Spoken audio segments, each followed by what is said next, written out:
We lost a very important person, legendary person. We lost Quincy Jones, right?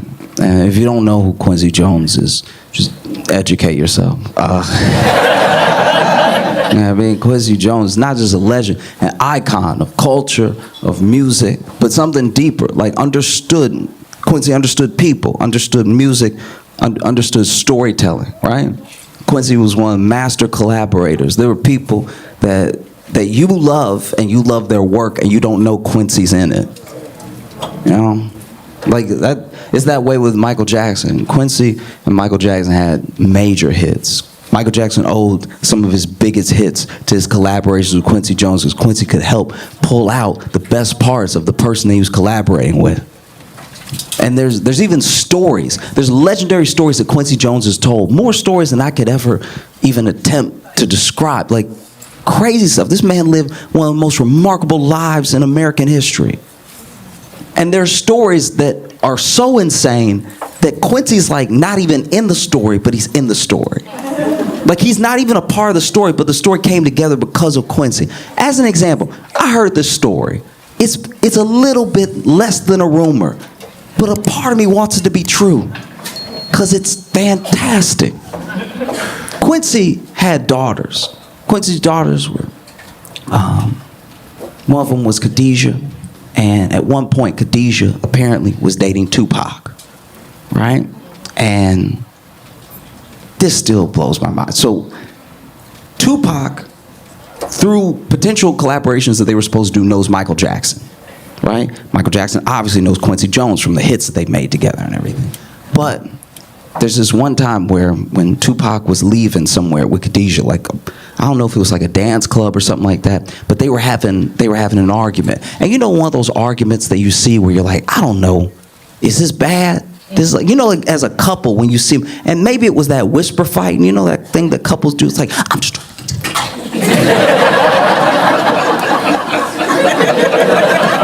That's a big one at restaurants. You know?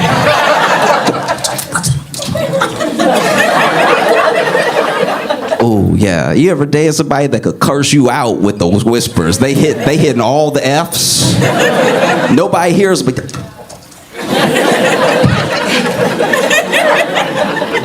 And you know, if you passing by, I don't know, is this a bad fight? Who knows? Or maybe they were having a screaming match. It doesn't seem like it because it seemed like kind of one side. Like Tupac was very annoyed with Khadijah trying to get her to come along and everything. And we've all been in a situation, if you've just been out, where you've seen a couple argue and you're like, is this bad? Do you know what I mean? Like you've been in a Walmart parking lot.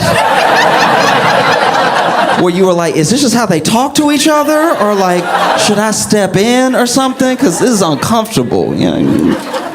And I'm not picking on Walmart. I've been to a Golden Corral and just waiting to be seated, and you're like, all right, they about to eat together? That doesn't seem like a happy occasion. And so, you know, Tupac was saying something tantamount to like, come on, girl, hurry up, come on, right?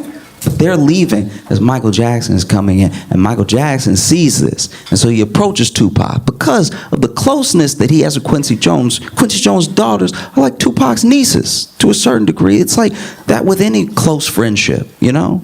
This is your uncle. Well, we're not related, but that's your uncle, right? And he says, hey, is everything okay? I don't like how you're talking to her. You need to chill out. You need to calm down, right?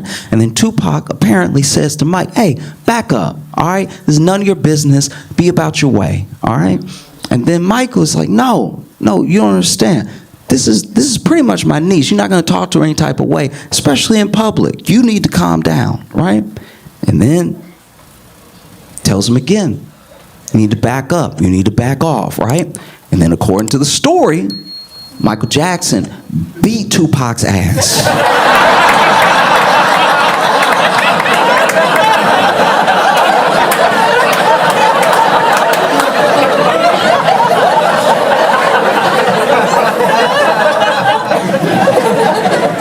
I know how it sounds. But this is my thing. When I look at Tupac, I look at Michael Jackson, I can't help but wonder if the two of them in a way, are like the inverse of each other.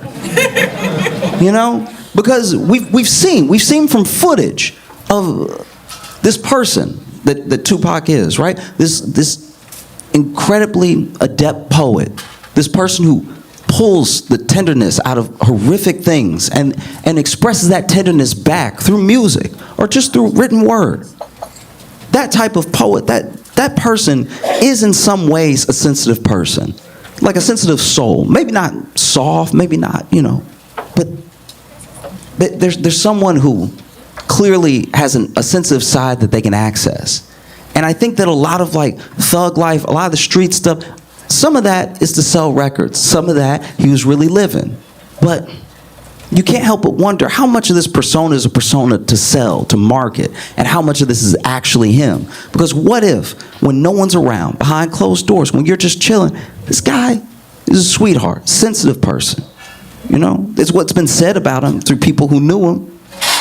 And you look at Michael Jackson. We know Michael Jackson was abused horribly. Joe Jackson beat those kids. And you go through your life like that with abuse, it can harden a person. And maybe behind closed doors, when no one was around, maybe Mike was like a little bit more hardened than we like to believe. You know? So imagine that. You're fighting Michael Jackson.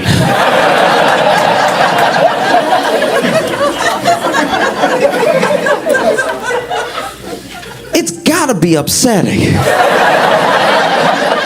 I can't imagine trying to fight Michael Jackson, the king of pop. I can't imagine him fighting without doing moves for no reason.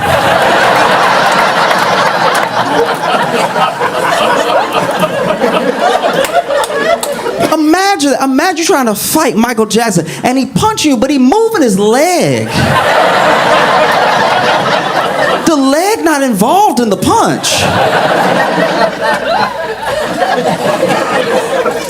You have the king of pop, right? And you have Tupac. Tupac is on the Everest of hip hop, right?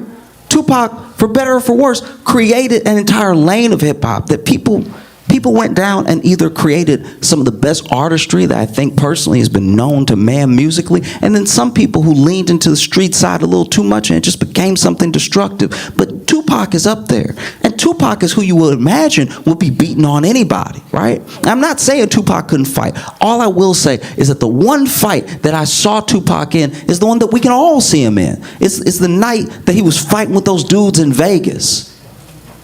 You know? A bunch of guys on his side, guys on the other side, everybody getting beat. I'm not saying Tupac couldn't fight. I'm saying the way that I saw him fighting in that video looked like the way all of us might try to double dutch.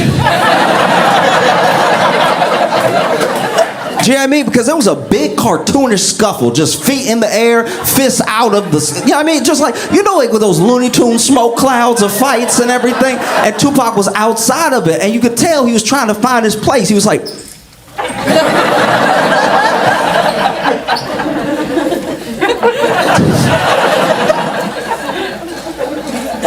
and now, you're fighting Michael Jackson. Someone so horrifically coordinated. He hitting you and then pop it and lock it. Doing all these extra moves and stuff. Michael Jackson probably the only person in human history that could be beating somebody's ass and sound like he getting beat at the same time. Just, he punching you, kicking you, and then he the one be like, ow!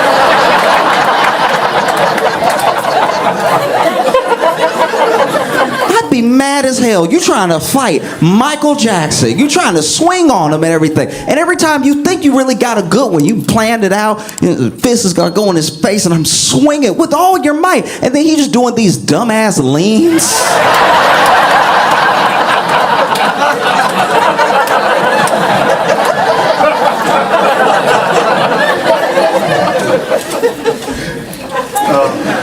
It's gotta be terrifying. Trying to fight Michael Jackson, he got enough cardio to dance for 3 concerts.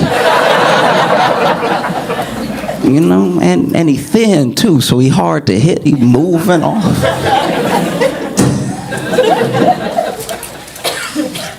You swinging at him, he's saying stuff to you, words that don't make any sense. I got you.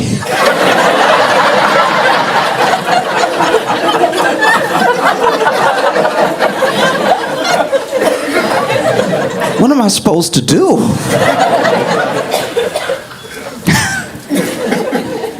Whispering to you.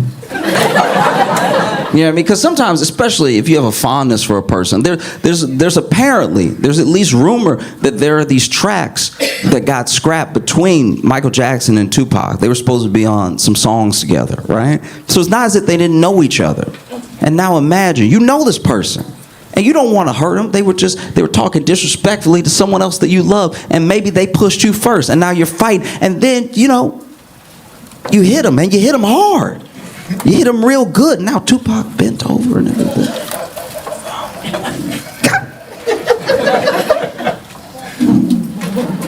Michael Jackson, I don't even want to say it, but he's like, "Are you okay?"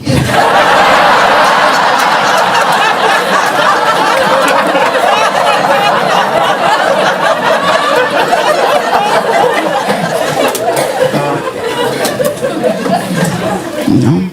The way I imagine it, Tupac gathered himself and was like, "No, I'm not done. I can't go out like this." And he was written back in, you know, swinging at him and everything. And then Michael Jackson went to kicking. And that,